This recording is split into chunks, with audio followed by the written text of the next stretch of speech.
Le Seigneur est en train d'ouvrir mes yeux et je suis en train de recevoir des instructions prophétiques que je voudrais partager avec toi.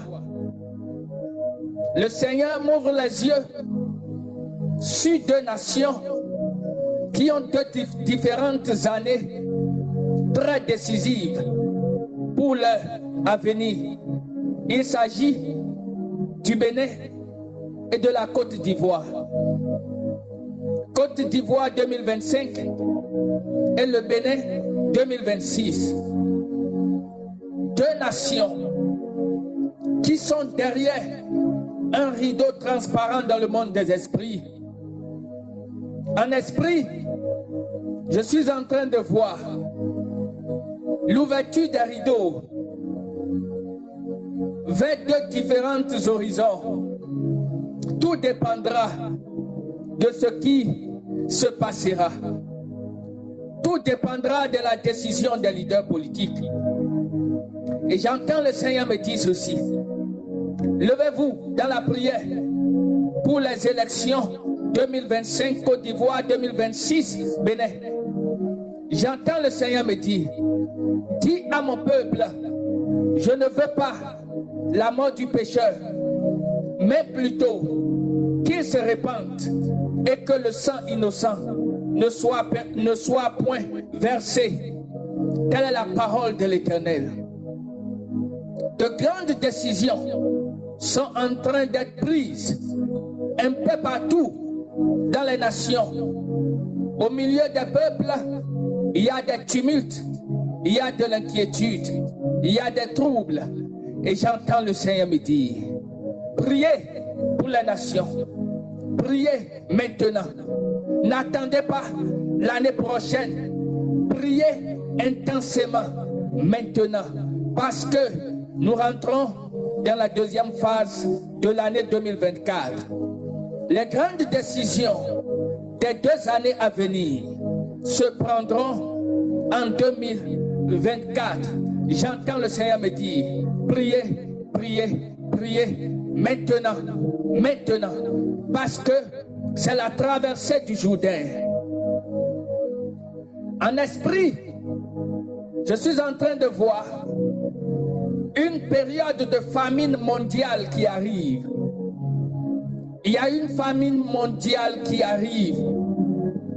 Bientôt, il n'y aurait pas de la nourriture à manger.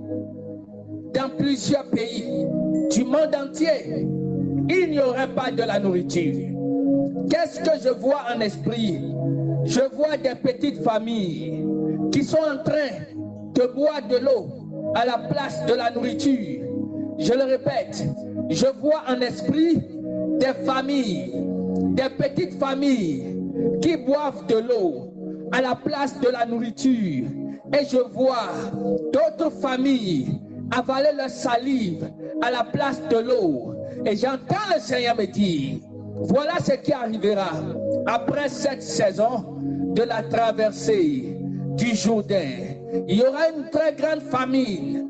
Et je demandais au Seigneur, que faut-il faire pour échapper à cela? Et j'entends le Seigneur me dire ceci, la famine qui arrive est une saison inévitable pour le monde entier. Mais toute personne qui investira un denier dans l'œuvre de Dieu, dans le royaume de Dieu, le récoltera au temps de la famine. Tout ce que tu peux faire, c'est d'investir dans le royaume de Dieu.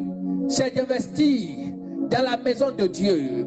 C'est de faire de ton argent, de ta nourriture, la propriété de Dieu. Aide les veuves, soutiens les orphelins, soutiens les pauvres, ceux qui n'en ont pas, soutiens-les. Telle est la parole du Seigneur. Je le vois, la vision est claire. Je vois des camions d'aide qui sont venus apporter à manger à des populations. Mais tellement le besoin est grand que la satisfaction n'y était pas. Je vois des petits enfants retourner vers leur maman avec des assiettes vides. Je les vois couler des larmes. Je vois des petits-enfants être piétinés par les adultes parce qu'ils se disputaient de la nourriture à manger. J'entends le Seigneur me dire, la terre sera pauvre au temps de la famine. Les récoltes seront moindres. Les récoltes seront moindres. Il n'y aura pas de la nourriture. Les hommes seront tentés de manger leur propre chair pour survivre. Faisons attention. Invoquons le Seigneur. Investissons dans la maison de Dieu. Parce qu'un temps de famine mondiale arrive bientôt. Toutes ces choses feront partie de la traversée.